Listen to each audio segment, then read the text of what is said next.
Una de las cosas que tuve miedo desde niño fue la oscuridad. Tuve muchos problemas de niño con la oscuridad.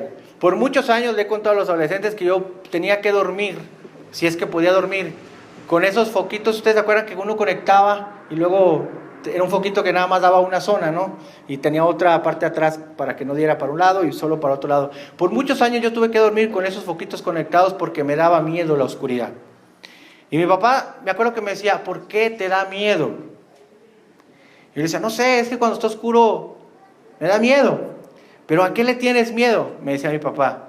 Y yo no sabía, pues al monstruo ese que se aparece cuando uno apaga la luz. Yo no sé por qué uno piensa que cuando un monstruo se aparece y uno se pone la sábana, ya pasó todo, ¿no? Como si la sábana fuera la protectora, sábana antimonstruos, ¿no? Ya te tapa la sábana y ya no va a pasar nada, ¿verdad? Pero bueno, uno se tapa y dice, no, ya el monstruo va a decir, oh, ya se puso la sábana, déjenme regreso, ¿no? Pero por muchos años tuve muchos problemas con la oscuridad. Tenía miedo. Y es que en la oscuridad uno se siente vulnerable, en la oscuridad uno se siente incapaz de muchas cosas, en la oscuridad obviamente uno no puede ver, pero sobre todo uno cuando pierde el sentido de la vista, uno se desenfoca, uno empieza a tientas, ¿no? Y pueden pasar muchas cosas en la oscuridad. En el libro de Isaías, cuando hablamos de la profecía de Isaías, vamos a hablar de que Isaías se presenta en los capítulos 7 al 12 como una profecía que él dio al pueblo durante el reinado de Acaz, el rey Acaz. Acaz fue uno de los reyes malos de este pueblo, que reinaron durante el periodo en el cual Isaías fue profeta. Isaías comenzó a profetizar en la muerte del rey Usías, que reinó durante 52 años y que fue un buen rey. Después siguió Jotam, hijo de Usías, quien también fue un rey bueno. Pero el rey que le sucedió fue Acaz, nieto de Usías, hijo de Jotam, y él fue un mal rey. Y además, un farsante. Todos conocen la historia a lo mejor. Y este rey estuvo un reinado durante una época donde pronunció Isaías su profecía mesiánica. Pero este era el periodo más oscuro en la historia de esta nación. Había problemas con los sirios, tenían problemas con medio mundo, era un tiempo hostil, de mucha violencia. Y nosotros solemos enfocar estos versículos en la época navideña, pero el pasaje tiene un mensaje que se aplica para cualquier época del año, rebasando también la Navidad. Porque la venida de Mesías al mundo ha traído una luz que resplandece en medio de una humanidad oscura. La Navidad es asombrosa porque el nacimiento de Cristo es asombroso. Y el nacimiento de Cristo es asombroso, número uno, porque es una luz que despeja tinieblas. Es una luz que despeja tinieblas. De lo que dice el verso 1. A pesar de todo, no habrá más penumbra para la que estuvo en angustia. En el pasado, Dios humilló a la tierra de Zabulón y a la tierra de Neftalí, pero en el futuro honrará a Galilea, tierra de paganos, en el camino del mar, al otro lado del Jordán. El pueblo que andaba en la oscuridad ha visto una gran luz. Sobre los que vivían en densas tinieblas, la luz ha resplandecido. Hermano, está hablando Isaías de un momento oscuro y dice, ya no habrá más luz, pero ya no habrá más oscuridad para los que estaban en angustia. Pero la oscuridad viene desde el capítulo 8 de Isaías, donde Isaías le advierte al pueblo acerca de la invasión venidera de Asiria.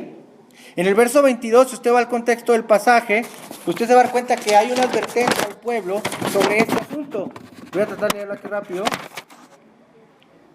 Dice, y clavando la mirada en la tierra, solo verán aflicción, tinieblas y espantosa penumbra, serán arrojados a una oscuridad total. Ellos miraban la tierra y había tribulación, tinieblas, oscuridad y angustia, y serían sumidos en esas tinieblas. La invasión de Asiria a este pueblo sería terrible para el pueblo judío, especialmente para las regiones del norte donde estaban Zabulón y la tierra de Neftalí. Era una invasión que después realmente sucedió brutal. Y en este contexto, la promesa de Isaías en el verso 1 es aún más preciosa porque dice, y no habrá más oscuridad para los que están en la angustia. Según los expertos, el 9:1 El versículo 1 del capítulo 9 debería ser el 23 del 8. Si usted se fija, termina en el 8:22, y hay quienes dicen que el 23 tendría que ser el 9:1, porque sigue manifestando el mismo argumento de la oscuridad.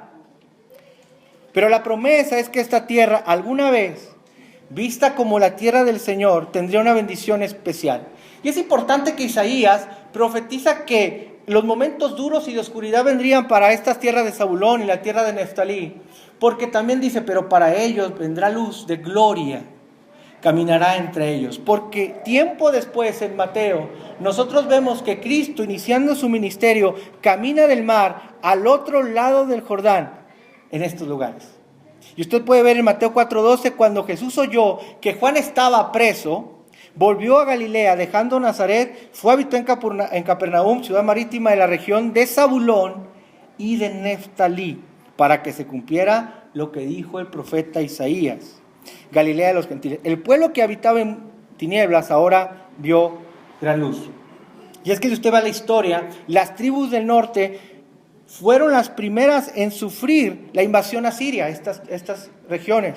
Así que Dios, en su misericordia, les iba a permitir que también fueran las primeras en ver la luz del Mesías tiempo después, allá en Mateo. Sin embargo, este tiempo de oscuridad que representa al pueblo de Israel en este momento, por este reinado ruin, por este momento de hostilidad, de violencia, de ataque, no es meramente diferente a la oscuridad que actualmente también nosotros tenemos en nuestras vidas. No es diferente a nuestro mundo que vive en oscuridad y que déjame decirte que no serán las luces navideñas las que puedan realmente alumbrarlo en medio de esta oscuridad. El mundo es un lugar oscuro. El mundo en el que tú y yo vivimos es un mundo oscuro. ¿En qué sentido es oscuro? Puedes preguntar. Creo que la respuesta es muy obvia cuando vemos violencia, maldad, todo lo que sucede a nuestro alrededor. Pero déjame especificarte un poco por qué es un mundo oscuro. Es un mundo oscuro porque en la Biblia el término oscuridad se refiere tanto al mal, pero también a la ignorancia. En primer lugar, significa que el mundo está lleno de maldad, de mucho sufrimiento. De hecho, en el tiempo de Jesús, cuando Él nació, también era un tiempo de violencia, de injusticia, de abuso de poder de quienes estaban en esa época. Personas sin hogar, refugiados que huían de la opresión, familias destrozadas, llenas de angustia, como dice el pasaje, y se parece mucho a lo que vivimos hoy en día. Es oscuro porque hay maldad, pero es oscuro porque también hay ignorancia. En la oscuridad, lo peor es que nadie sabe cómo curar el mal y el sufrimiento que hay en el mundo. Por eso es ignorante, no solo porque hay maldad, sino porque nadie puede y nadie tiene la manera de darle salida y respuesta a este sufrimiento. En los versos 19 y 20 vemos cómo la gente, en el capítulo 8, insisto, en el contexto, cuando la gente se da cuenta de la advertencia de que van a ser atacados, de que hay un problema, vean lo que hace la gente del pueblo de Dios en el tiempo de Isaías, y vaya conmigo ahí al verso 19, dice, si alguien les dice, 8:19, poquito antes, si alguien les dice, consulten a las pitonisas y a los agoreros que susurren y musitan, ¿acaso no es deber de un pueblo consultar a sus dioses y a los muertos en favor de los vivos? Ellos, en lugar de consultar a su Dios en el momento más oscuro, en su ignorancia quisieron encontrar la respuesta en sus magos, sus agoreros, en sus pitonisas. Y vean lo que dice, yo les digo, aténganse a la ley y al testimonio. Para quienes no se atengan a esto, no habrá un amanecer. Ustedes habrán de enfurecerse cuando angustiados y hambrientos vaguen por la tierra. Levantando los ojos al cielo, maldecirán a su rey y a su Dios. En el lugar del momento de oscuridad, buscar la ayuda de Dios y buscar su respuesta, estaban tan desesperados y angustiados que maldijeron a su propio Dios, maldijeron al cielo, a su rey. Y dice, y entonces clavando la mirada en la tierra, buscando las respuestas adentro, solo verán aflicción, tinieblas y espantosas penumbras. Serán arrojados a una oscuridad total. Hermano, El mundo está en tiniebla, pero nosotros estamos buscando la respuesta lejos de Dios. ¿Qué sucede aquí? Están clavando la mirada en la tierra, buscando la solución, buscando la luz en los recursos humanos para arreglar el mundo. Buscan que sus expertos místicos, que los eruditos, sean los que los ayuden a encontrar las soluciones para este problema. Y es verdad, hoy pasa lo mismo en nuestros días. Estamos en una oscuridad, pero podemos sobreponernos según nosotros por nuestros propios medios. La gente pretende lo mismo hoy en día. Algunos miran más al Estado, al mercado, a la tecnología para encontrar una respuesta en medio de la oscuridad. Las cosas están oscuras, pero creemos nosotros que podemos terminar con ellas mediante el intelecto y la innovación. El mundo sabe que está en oscuridad y intenta hacer algo, pero lo hace a través de sus recursos y clava la mirada en sus propios recursos, en su propia humanidad, pensando que ahí vendrá la respuesta. Años atrás, en el New York Times decía que el significado de la Navidad es que el amor triunfará y todos podremos amar y tener un mundo de unidad y de paz. En otras palabras, nosotros tenemos la luz adentro y por lo tanto somos quienes podemos ayudar al mundo a disipar la oscuridad. Podemos vencer la pobreza, la injusticia, la violencia y el mal si juntos trabajamos para crear un mundo mejor, lleno de paz y de amor. El mensaje navideño de las películas es que todos somos capaces de Navidad sacar la mejor persona de nosotros mismos. Es que en Navidad todo el mundo se vuelve bueno, en Navidad todo el mundo se vuelve bondadoso, en Navidad todo el mundo ama. Y el mensaje es eso. Hablábamos con Axel del tema de Charles Dickens, que cuando haces la película de Cuento de Navidad o el libro de Canción de Navidad y que luego se hace película, era una época muy oscura en Europa. De hecho, la Navidad era una fiesta muy normal, no había mucho que hacerle. Es Charles Dickens el que trae ese sentido romántico, ese sentido de que todo el mundo, aún siendo tan malo, puede cambiar, porque el espíritu de la Navidad lo cambia. Y le da una sensación muy humanista al tema, a que nosotros podemos cambiar a través de eso. Pero ¿realmente podemos hacerlo? ¿Realmente el ser humano tiene la capacidad de crear luz que disipe esta oscuridad tan densa en la que vivimos? Uno de los líderes mundiales más reflexivos de la historia, a finales del siglo XX, llamado Václav Havel, que fue el primer presidente de la República Checa, se encontraba en una posición estratégica única desde donde podía medir acerca del mundo la profundidad del socialismo y del capitalismo de la época.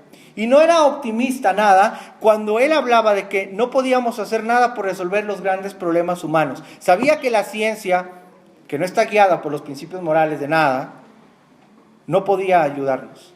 Y él llegó a la conclusión, desde una postura de poder, no lo está diciendo cualquiera, que no había tecnología, ni Estado, ni mercado, ni apoyo, ni humano que pudiera salvarnos de los conflictos que realmente tenemos, de la violencia, de la degradación del medio ambiente, de la degradación del mundo. Hermanos, la búsqueda de una vida buena no ayudará a la humanidad a salvarse a sí misma, ni tampoco la democracia, ni la demagogia, ni nada. La respuesta no está en nosotros.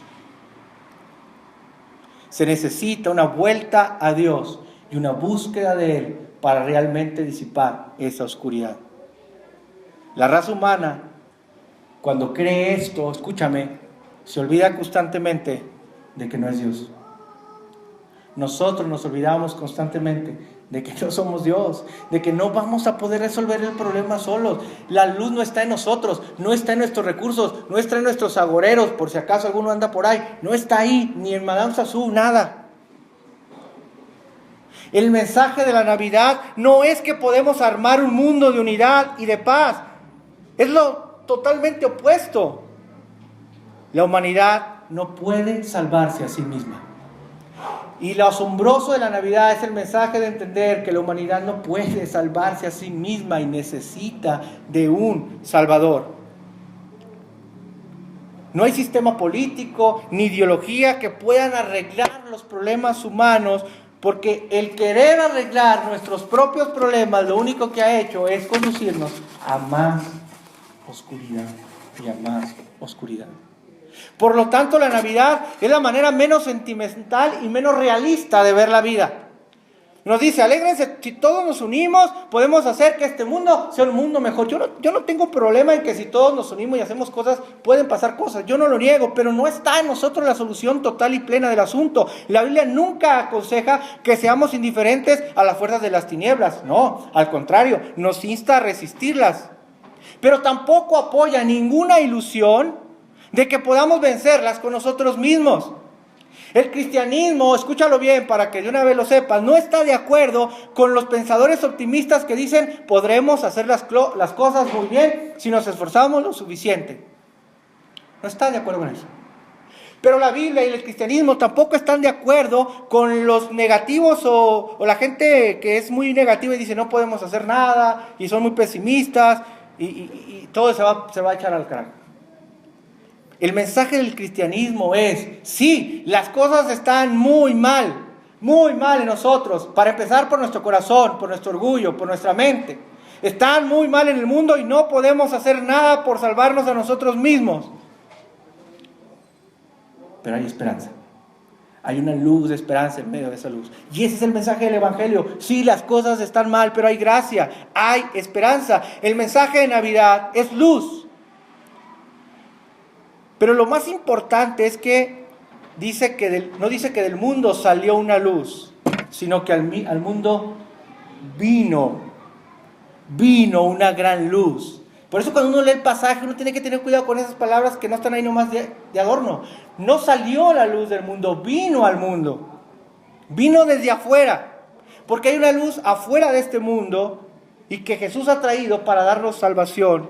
Él es la verdadera luz, la luz que va a disipar nuestra oscuridad y nuestras tinieblas espirituales, nuestros corazones, y en esta vida la luz de Jesús.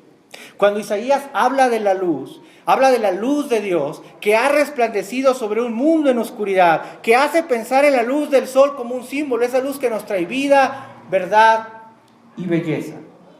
Porque la luz, cuando aparece, nos deja mirar, nos deja observar aún la hermosura de cosas que la oscuridad nos lleva. Así que la Navidad es asombrosa porque el nacimiento de Cristo es asombroso. Y el nacimiento de Cristo es asombroso, número 2, porque es una luz que trae alegría y libertad. Vea lo que dice versos 3 y 4. Tú has hecho que la nación crezca. Has aumentado su alegría y se alegran ellos en tu presencia como cuando recogen la cosecha, como cuando reparten el botín. Ciertamente tú has quebrado como la derrota de Madián el yugo que los oprimía, la barra que pesaba sobre sus hombros, el bastón de su mando que los subyugaba. Todas las botas guerreras que resonaron en la batalla y toda la ropa teñida de sangre serán arrojadas al fuego, serán consumidas por las llamas. ¿Qué mejor que la época de siega? Una de las alegrías que más siente un agricultor, después de haber trabajado todo el año y haberse invertido horas y horas en la tierra, es ¿qué? Cultivar, ¿verdad? Cosechar todo lo que se esforzó y comer de la tierra, de todo el esfuerzo de su trabajo. Y yo no soy agricultor, ni lo he sido, pero me puedo imaginar la sensación que hay. Nosotros una vez en el patio sembramos unos ejotes que nos dieron en el IFE, unos tomates. Dios que tenían una bolsita. Y sí crecieron. No, hombre, bien emocionados con los que fueron las primeras veces. Y no, hombre, son de los que hicimos, oh, qué rico. Y empezamos, ¿no? En el proyecto, en la prepa, yo tuve que hacer sembrar rábanos. Y vendía los rábanos por kilo. No, sí junté para un DVD en aquella época. Qué satisfacción de ir y ver lo que... Esa satisfacción es lo que dice que el ministerio del Mesías traería gozo y felicidad a Israel. Ellos se alegrarían como se alegran en la siega, cuando trabajan tan duro y obtienen los beneficios de ese fruto. Dice, como cuando reparten despojos, como una celebración de victoria, como en los vestidores, cuando un equipo es campeón, como va a ser ahora el Monterrey cuando le gane a América, que va a festejar con fuerza. Esas victorias es lo que está tratando de decir el profeta, decir, señores, así es la alegría que habrá cuando este Mesías amanezca, cuando Él disipe la oscuridad. No solo quitará la oscuridad, sino traerá alegría y libertad. Y la victoria será completa. Dice, referencia a lo que hacía en Madián cuando fueron liberados en Jueces de los madianitas, a ese suspiro de victoria. Y luego dice, y todo calzado que se lleva a la guerra, el manto revolcado, todo lo que usa el guerrero serán quemados. Cuando los antiguos guerreros, después de una guerra, quemaban todo lo que usaban en la guerra, ¿qué significaba? Ya habían ganado. La guerra se había terminado, habían ganado y no necesito más de esto. Está diciendo, se acabó. El Mesías traerá la paz al mundo. Y traerá una paz que va a terminar con la guerra. No solo se refería a una guerra física, porque luego tuvieron que enfrentar a los asirios y un montón de cosas, sino estaba hablando de cuando termine todo, de aquella paz que encontraremos, de donde no habrá más lucha que hacer nosotros en nuestra vida. Esto es lo que se hacía cuando la batalla se había terminado y habías ganado. Cada una de las promesas, la referencia a un gran gozo, el rompimiento de un pesado yugo y el cetro de su opresor y la completa victoria sobre sus enemigos, tiene aplicaciones espirituales en nuestra vida cuando tenemos a Cristo con nosotros. Esas cosas también son nuestras. Jesús ha resucitado, ha glorificado, ha ascendido y ahora nosotros podemos disfrutar de la libertad y de la alegría también en nuestras vidas. Nos hizo sentar en lugares celestiales, dice Efesios. Nos ha bendecido con toda bendición espiritual. De manera en que estamos en Jesús y también compartimos su victoria. Somos más que vencedores por medio de aquel que nos amó, dice Romanos. Y si bien es cierto que su reino no se ha instalado total y plenamente, porque sigue habiendo un reinado de tinieblas, sabemos que lo va a hacer un día. Y que un día acabará con el mal y el sufrimiento de este lugar. Para siempre.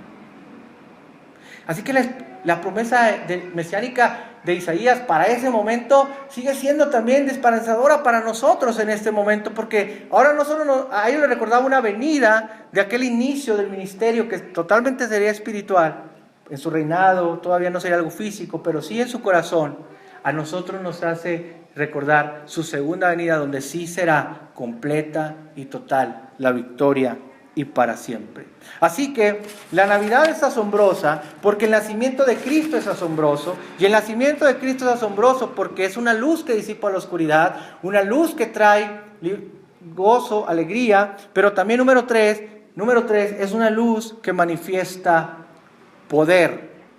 Y entonces vea lo que dice el verso 6 y 7, porque nos ha nacido un niño, se nos ha concedido un hijo, y la soberanía reposará sobre sus hombros, y se le darán estos nombres: Consejero admirable, Dios fuerte, Padre eterno, Príncipe de paz. Se extenderá su soberanía y su paz, y no tendrán fin. Gobernará sobre el trono de David y sobre su reino, para establecerlo y sostenerlo con justicia y rectitud, desde ahora y para siempre.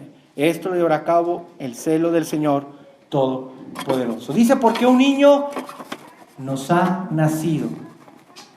Miren, el Mesías, teóricamente, estoy diciendo algo hipotético, podría haber sido un ángel, podría haber sido Dios sin humanidad y habernos rescatado, pero en realidad ninguna de esas opciones hubiera calificado al Mesías para ser nuestro Salvador y nuestro sumo sacerdote como Jesús lo fue. El niño tenía que ser nacido, y eso es lo asombroso. La semana pasada en la profecía de Miqueas analizábamos que el único que nació rey fue Cristo. Él nació rey, nació siendo rey. Pero en lo asombroso es que no hay nada más débil, nada más incapaz, ni más dependiente que un bebé. Digo, los que son papás saben lo que un bebé necesita, lo indefenso que es, los cuidados que requiere. ¿Que hay algo tan indefenso y tan dependiente como un niño? El Mesías pudo haber llegado como un hombre adulto, así como fue creado Adán, y listo, y empezar el jale. Pero para que Jesús se identificara completamente con la humanidad y pudiera demostrar en su vida la naturaleza de servicio que tiene para nosotros, se despojó a sí mismo, se tomó forma de siervo, dice Filipenses, hecho semejante a los hombres. Así que vino a la tierra a tomar el lugar desde un bebé. Imagínate cambiarle los pañales, fíjate, la leche nani y todo lo que había que darle. Era un niño, realmente se identificó totalmente con nosotros.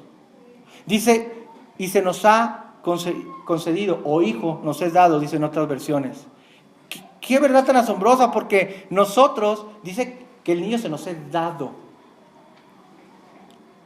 Necesitábamos, escucha bien, un perfecto e infinito ser perfecto para ese perfecto e infinito pago por nuestros pecados. Necesitábamos algo así. El Hijo tenía que ser dado, porque el Hijo es el Hijo de Dios. La segunda persona de la Trinidad es eterno y existe por siempre como Hijo. Incluso antes de hacerse humano, Él existía como Hijo. Es Dios el que nos los da. Es Dios quien nos cede a su Hijo para salvarnos. Jesús nunca se hizo menos Dios, pero agregó una naturaleza humana a su naturaleza divina, y así se convirtió en una persona con dos naturalezas distintas, humana y divina, funcionando perfectamente en armonía. Pero recuerden que en la humanidad de Jesús, en su naturaleza, no fue la humanidad pecaminosa, como la que nosotros tenemos. Él no pecó, sino la perfecta humanidad de Adán y Eva antes de la caída. Si Jesús, escúchame bien, no hubiera sido completamente humano, Él no hubiera podido ponerse en el lugar de un hombre pecaminoso. Y no podría ser un sustituto de ese castigo, como el que el hombre merece. Tenía que ser humano. Pero si Él no hubiera sido completamente Dios al mismo tiempo, su sacrificio hubiera sido insuficiente. Si Jesús no es completamente Dios y completamente hombre, nosotros seguiríamos perdidos en nuestros pecados. Por eso la obra de Cristo es magnífica, es increíble, es asombrosa. La Navidad es asombrosa por estas razones. ¿Y cómo nos da a nosotros salvación? Hijo nos es nacido, nos es dado. Dice, la soberanía reposará sobre sus hombros. Otras versiones dice, y principado sobre su hombro. Haciendo alusión al manto real, que era el símbolo de poder. Es decir, que se le había concedido el poder de gobernar. Lo vimos la semana pasada también en la profecía. Él gobernaría mi pueblo, dijo Miqueas, y gobernará mi pueblo, y el cetro de Israel le pertenece, y Él gobernará. Él era el próximo gobernador, y aunque otra vez plenamente no lo ha hecho porque todavía estamos en un mundo caído, lo hará. Y aquellos que están desesperados, ten cuidado, porque si Él tuviera que destruir la maldad, a lo mejor anda empezando contigo, así que no te desesperes. Y se llamará su nombre. La idea es que estos no serán literalmente los nombres de Mesías, los que vamos a leer ahorita, sino en su lugar, estos eran aspectos de su carácter que Él debería de tener, de quién es Él y de lo que vino a hacer. Y dice, y llamará su nombre Consejero Admirable. Hubiera querido que el sermón fuera solamente estos títulos y había mucho que decir, pero un rey que tiene un plan de acción y que lo llevará a cabo, planeado desde antes, y que siempre maravillará al mundo. Siempre bateo con esa palabra. El consejero admirable es alguien que tiene la capacidad de llamarse consejero. ¿Por qué? Por su sabiduría, por el plan que tiene desde antes. ¿Por qué lo llamamos consejero? ¡Qué bendición! Porque cuando tú atraviesas una circunstancia sumamente difícil, es bueno conversar con alguien que quizás haya recorrido el mismo camino que tú, que conoce personalmente lo que tú estás pasando. Si verdaderamente Dios ha nacido en un pesebre, entonces tenemos algo que ninguna otra religión en el mundo puede ofrecer. Un Dios que te comprende de verdad, desde el interior de tu experiencia. Ninguna otra religión dice que Dios ha sufrido por nosotros, que ha sido valiente, que conoce lo que es ser abandonado por los amigos, un Dios que conoce lo que es ser triturado por la injusticia, un Dios que sabe lo que es pasar por sufrimientos que no merecía, torturado hasta morir. Esa es la realidad de un sacerdote que puede, Hebreos dice, compadecerse de nosotros porque sabe lo que hemos vivido. No es consejero nada más porque sí, porque Él ha vivido con nosotros la injusticia, el dolor, la prueba, la sed, el hambre, la traición, el abandono, la oscuridad. Navidad muestra que Él conoce aquello por lo que tú estás atravesando. Cuando tú hablas, sí te comprende. Y a veces nosotros cuando oramos decimos, Señor, a lo mejor no entiendes lo que me está pasando, pero déjame te explico. Claro que lo entiende, claro que sí. Quizás tú no comprendes, Dios, lo que yo siento, pero mira, claro que lo comprende, por supuesto que sí. Si alguien fue capaz de identificarse en un pesebre maloliente como un bebé con nosotros, lo hace también en todas las demás cosas, menos en el pecado, pero en lo demás también. Por eso debes seguir a Él, lo conoce. Ninguna otra religión ofrece a un Cristo, a un Salvador tan apegado a su humanidad que llevó años para conocernos a nosotros. Vivió 30 años preparándose para servir 3. Nosotros en el seminario queremos prepararnos 3 para servir 30.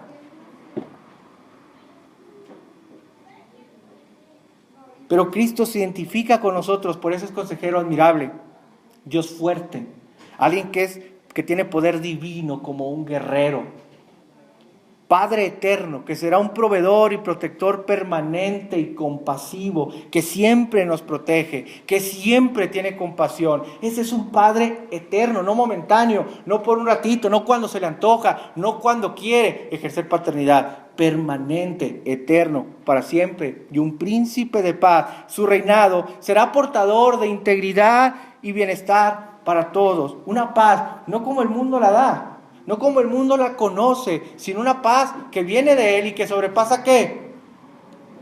Todo entendimiento. Y eso es importante porque a veces uno dice, es que esto que yo no encuentro por qué pasan las cosas. Este momento tan difícil de mi vida, no puedo saber por qué viene. Este momento específico de sufrimiento rebasa mi entendimiento. Y Dios dice, sí, seguramente ese sufrimiento actual no lo vas a entender. Sí supera tu entendimiento. Y entonces qué injusto que me dejes sufrir algo que no entiendo, que no sé qué va a haber.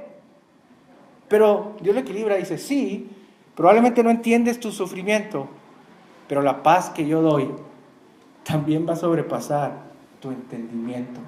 Tampoco la vas a entender, pero la vas a vivir.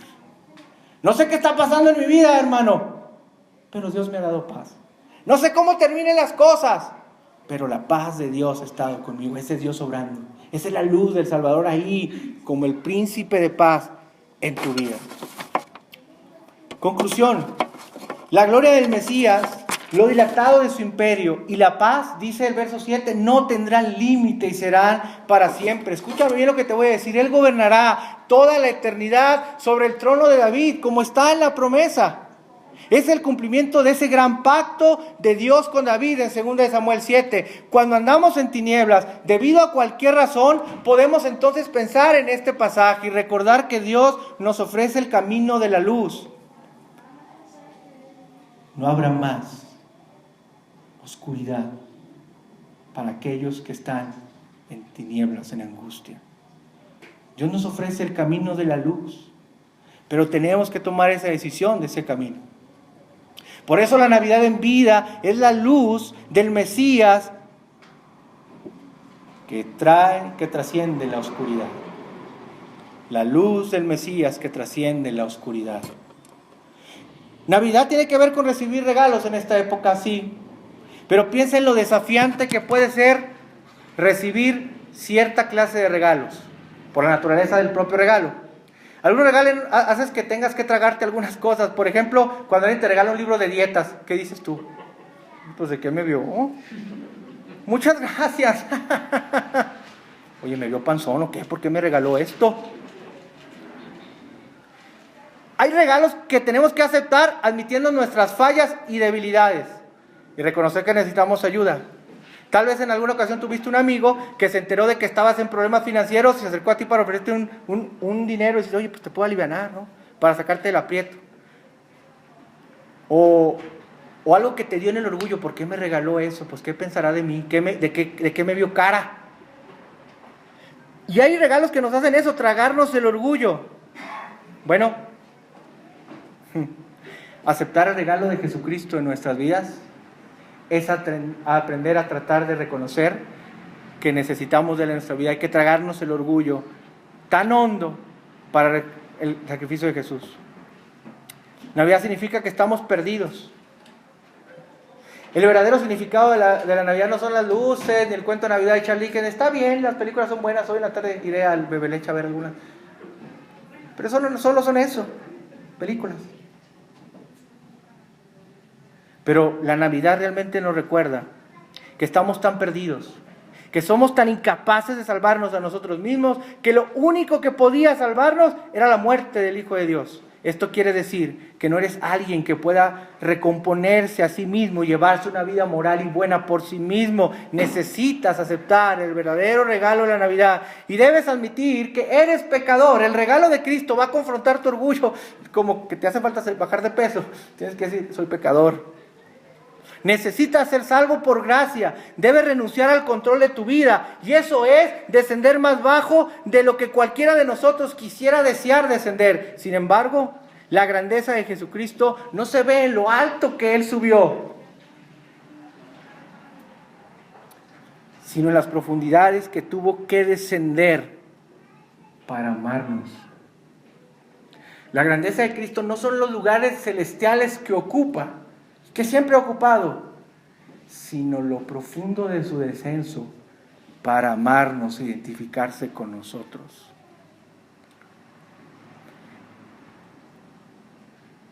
Él descendió a la grandeza y la Biblia dice que solo a través del arrepentimiento podemos alcanzar ese regalo de la vida eterna, que va a golpear nuestro orgullo porque nos hace ver que necesitamos de ayuda, pero que hay ayuda, que hay rescate.